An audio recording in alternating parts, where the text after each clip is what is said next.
If you guys want one-on-one training, online training, or nutritional coaching, please head on over to my website, jpfitnesspro.com. Just go to the services tab and select which one you would like. You can also subscribe to my newsletter and contact me through my website as well. If you haven't already, please subscribe to my YouTube channel and click the notification bell so you never miss a video. Thanks. What is up, everybody? This is JP coming at you with another how-to video. Today's video is going to be on the deadlift, if you couldn't tell already by the thumbnail. But first, I gotta give you that one fact about me. I'm gonna make this quick because the overhead press video ended up going a little bit longer than I thought. So I wrote down some notes so this video goes a little bit smoother and hopefully relays my information without taking up, 30 minutes or anything like that. But the random fact about me is that the older I get, the more it seems that I get kind of scared of heights. I don't know why.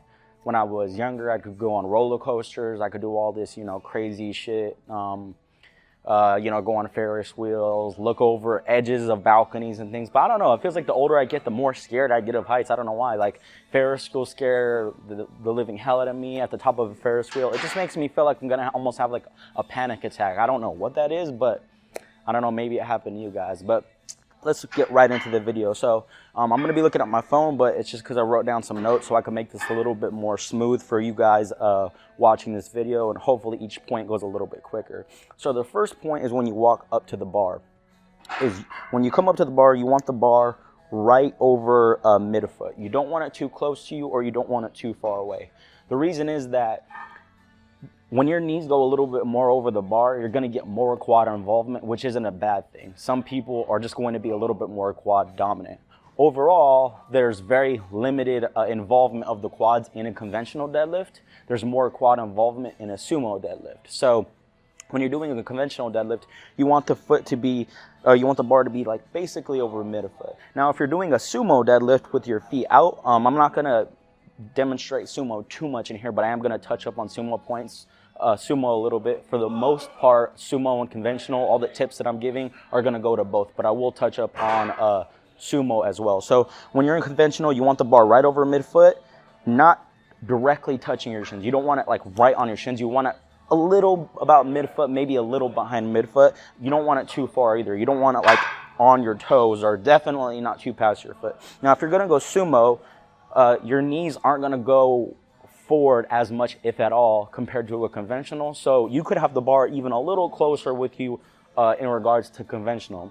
The thing is, the further the bar is this way, the greater the moment arm's going to be on the muscle joints that are required to be, the joints that are going to be working in this specific lift. So if, let's just hypothetically assume the bar was really far that way, like really far, it's going to put more stress on your low back, more stress on your entire spine and your hip joint and everything. So we don't want it purposefully too far that way, okay? So again, if you're conventional, you want the bar right over midfoot. If you're going to go sumo, it could be a little bit closer, but you could still be make it a safe bet and go straight over midfoot. All right, the second point is that you want the grip. For conventional, you want your grip just outside your foot stance width. Your foot stance width is going to be between, same thing as like an overhead press, you want it between your hip and shoulder width, anywhere in this range right here. If you go too narrow or too extremes for conventional, it could make the way you drive force through the ground a little bit too awkward. Now, if you're an advanced lifter, you probably a crazy advanced lifter, you may or may not be watching this video regardless. There are some exceptions, but generally you want it between hip and shoulder width for conventional. And when you're doing conventional, you want your hands just outside your legs. You don't want your hands too close to you, because what will happen is if you have your hands too close, when you come up, your hands are going to kind of push against your knees and kind of cause your knees to come in a little bit. So you want your hands far enough outside your legs that they don't hit your knees and kind of mess with that, but you don't want them so far out that it causes unnecessarily large range of motion that you have to do. If your hands are really far out, the wider your hands are, the further you're going to have to bend down to grab this bar. So you want them as close to you as you can, without making your knees kind of cave in. Now for sumo, it's going to be a little bit different. When you do sumo, you want your arms straight down, just straight down from your shoulder socket. Again, that's going to decrease the range of motion that you're going to have to do. You don't want to make it complicated by going at an angle or too far out. So again, when you're doing sumo, you just want it straight down. Now with sumo, depending on the bar that you're using, if the knurling isn't on your hands when you go straight down, you may need to go a crumb wider if you're someone who just really relies on that knurling to keep a grip. If you're someone who doesn't really care, that's fine. If you have a bar that has knurling in the center as well, go ahead. But that's one thing that you do have to keep into account. For some bars, if you go straight down with your arms, your hands aren't on the knurling at all. And if you're lifting heavy enough, that can make it hard even with a mixed grip. So that's where your hand will go in regards to your legs. So sumo, and then for sumo, I talked about conventional foot placement. For sumo, you're just going to want to go as wide as going to be comfortable for you. A good starting point is to go just basically 45 degrees out with each foot and play around it from there. You don't want it too wide, because if you go way too wide, one, it could make it uncomfortable on your hips and it could make it too hard to balance. But two, you don't want it too narrow, because essentially you're not taking advantage of what would be good with a sumo lift specifically. Like, for example, in a sumo deadlift, you're going to have more quad involvement because the quads synergistically help extend the leg and get you through that full range of motion, almost like how triceps do in a bench press. It's the same exact concept. So again, just go about 45 degrees out with each foot and kind of play around it from there. All right, so let's get to the next point, and that will be, is pick your grip. We're going to go over this real quick. We're not trying to get into this point too long. Is again, there's 4 types of grips. You can go double over, so it'll be double over. You can go over under. You could go, you could use straps, which is double over, but with straps. That's kind of like, I mean, if you're doing hypertrophy, that could be a little bit of the more abnormal one. Or you can go hook grip.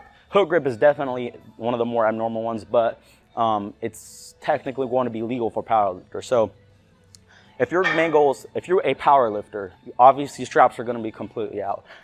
For power lifters, I would either go hook grip or over-under grip. Over-under grip is going to be the most popular because it's going to let you have the strongest grip without all that annoying pain and kind of work you're going to have to get through, like a hook grip's going to cause. Hook grip's going to cause a lot of, it's going to make you have a very strong grips, but it's going to be really painful. For those of you who don't know what hook grip is, it's just where you wrap your hand around the bar, but you wrap your fingers over your thumbs. So you wrap your fingers over your thumbs. So it's like a double over, but your thumbs go underneath your 4 fingers, and it's really painful. So powerlifters, mixed grip or hook grip. If you like hook grip because you got double over, that's fine, but it's going to hurt. Mixed grip's going to be the most popular. Now for everyone else, it depends on what your preferences are. Double over with no straps is going to be by far the hardest to hold whatever resistance you're doing. At heavy loads, that might not even be possible. So I think that the safe bet is if you're trying to keep 100% muscular balance, I recommend you either do straps or hook grip. But because hook grip hurts, you might want to go straps. If you're not that nitpicky with muscular balance, you just go over under and then call that a day. Again, if you have any questions about the grip, you could put them down below. I might do a whole video on that. The next thing is to take a deep, big belly breath of air. And what you do from here is dependent on whether you're wearing a belt or not. If you're not wearing a belt, you're going to take a big, deep belly breath of air and then cinch down. So it's going to be, and then cinch down.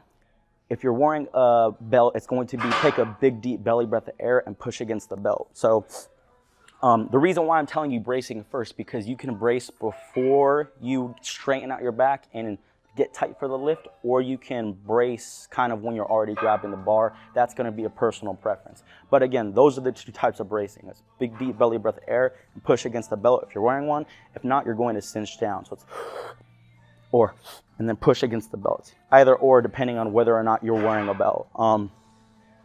The next step is going to be the actual you getting prepared for the lift when you're grabbing the bar. Now, when you brace, you can brace a lot of different ways, but I'm just going to give you guys 2 options from here. There's a lot of ways you can do this. I've seen upwards to 7 different ways to do this, but I'm just going to give you 2 ways you guys can pick from, and then maybe I'll do a different video on that. Is you can take your big breath of air from the top, but you need to quickly kind of set up with the lift when you grab the bar, which could make it a little bit more complicated if you're someone who likes taking a little bit to set up with the bar. So some people could stand up here, take a big deep belly breath of air,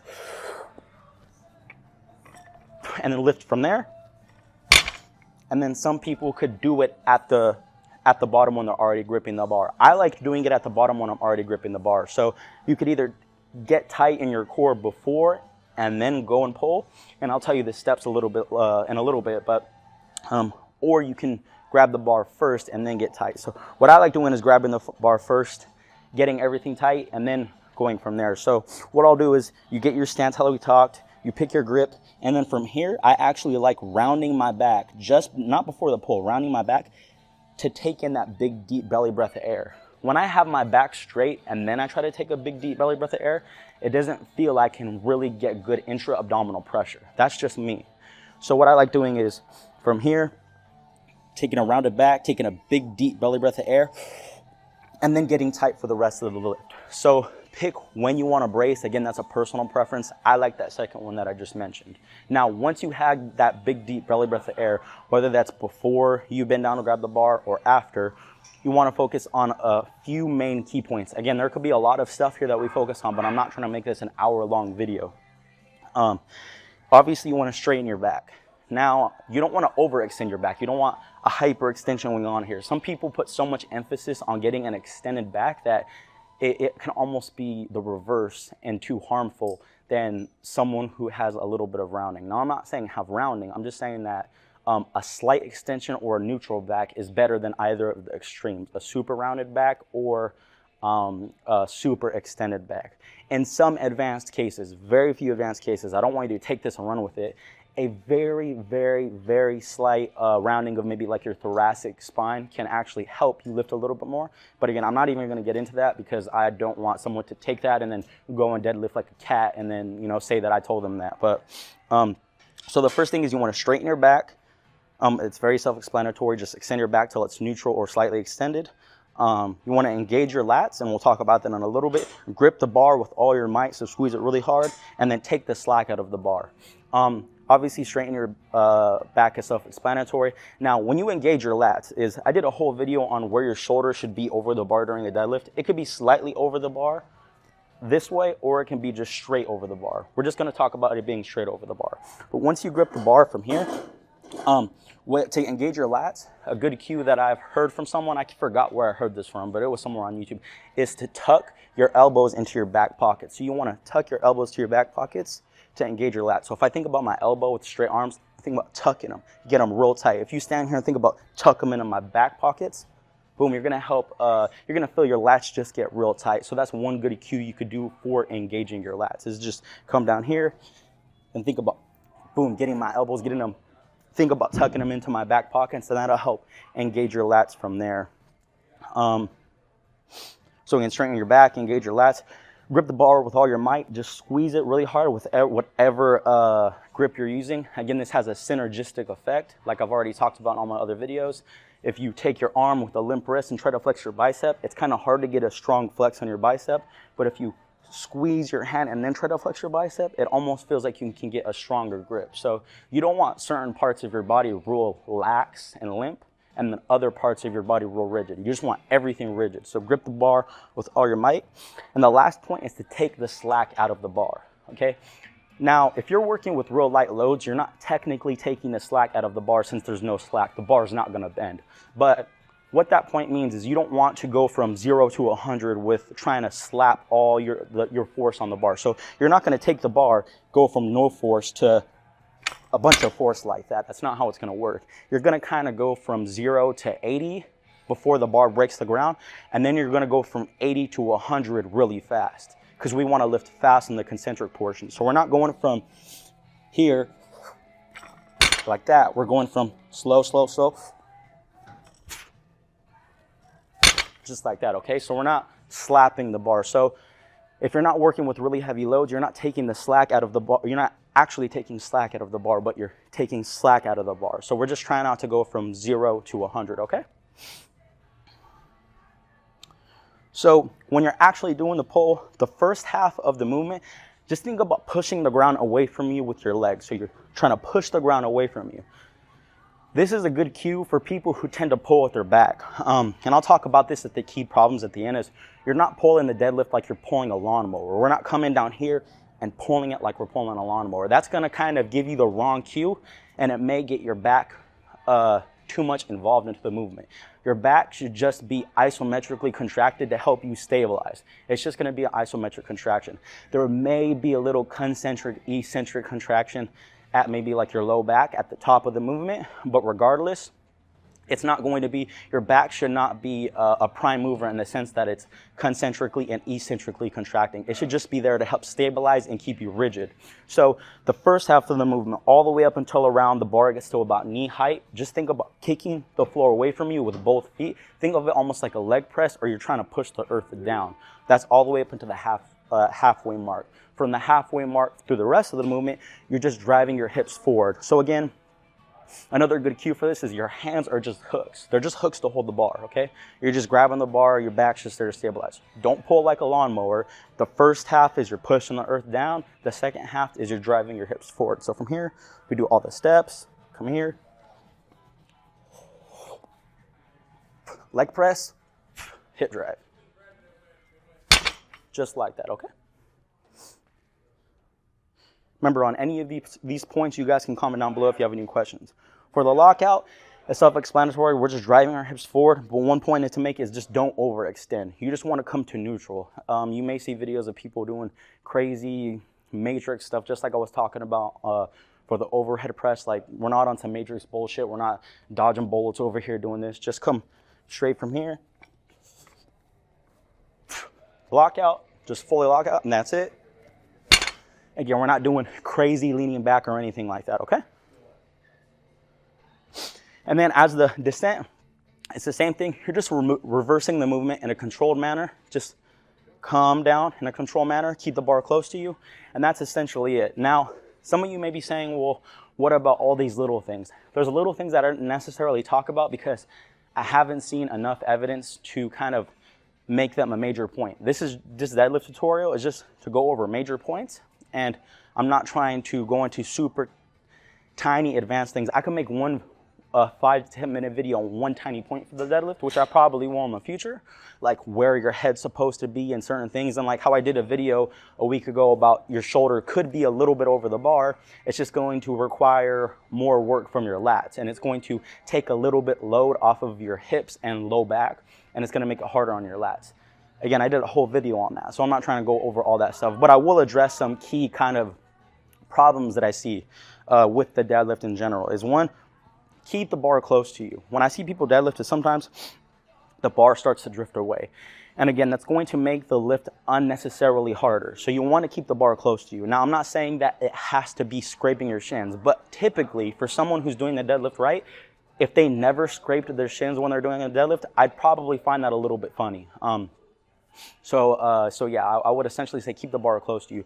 What happens is with beginners and even intermediate lifters, the bar starts to drift away for whatever reason. It's just technique, not thinking about it. And again, we're not trying to make the lift unnecessarily harder. The second thing is when we do take that big, deep belly breath of air and we're doing the lift, towards the mid portion of the lift or the top of the lift, you can breathe out if you want. Again, how you brace is a little bit more of a personal thing. But my main point here is don't hold your breath for too long. I've done this before years ago where I would hold my breath for too long and you feel like you're gonna pass out. You kind of see stars and stuff, which we're not trying to do. We're not trying to kill you here. So again, don't hold your breath for too long. The next point is obviously don't round your back to any crazy extent. Your back shouldn't be rounded. It should be neutral or slightly extended. Now, I don't want to say you can have a rounded back. You can't. Again, but what I talked about earlier is in some cases you have a little bit of thoracic rounding, not lumbar rounding, thoracic rounding, and that might help you lift a little bit more. But again, for the sake of it, just don't round your back. That's an obvious point. You know, we're not trying to deadlift like a cat. Reverse movement in a controlled manner. So when you're lowering the bar, just do everything you did for the regular deadlift, just reverse it in a controlled manner. You can lift more eccentrically than you can concentrically, so this shouldn't be a hard problem. It should, if you just did your concentric and you rewinded that and didn't actually do the eccentric, they should look virtually identical. Don't drop the bar, don't have bad form. You can still hurt yourself on the eccentric, so we're not trying to do that. And then like I said earlier, is don't lawnmower the weight up. This is going to be it's going to be a leg movement. Your back is just there to isometrically contract and keep you from having good form and to keep you real rigid so that you can actually lift the weight. Your legs and driving them down, and then extending your hips are the prime movers in this lift. Again, your back is not a prime mover. It's not what's actually lifting the weight. It's just there to stabilize. So taking this all from square one and showing you how to do a rep is, again, approach the bar. I like my feet right around here. Now from here, I'm not going to take my big deep breath of air. You can if you want right here. We're going to bend down. I'm going to have my hands right outside, and then I have a mixed grip for me. The bar is right over midfoot. It's not way out here, and it's not pushing me back or anything. It's just right midfoot, right in front of my shins. From here, I'm going to take a big deep belly breath of air. Straighten my back. Take the slack off the bar. And then reverse the movement. So there you go. If you guys have any questions, comments, leave them down below. If you have a question about a specific part of this lift, you can ask that down below and I will answer it if I have the knowledge to do so. If you guys have any specific exercises you want me to do next in this how-to series, leave that down below as well. But I'll see you guys in the next video.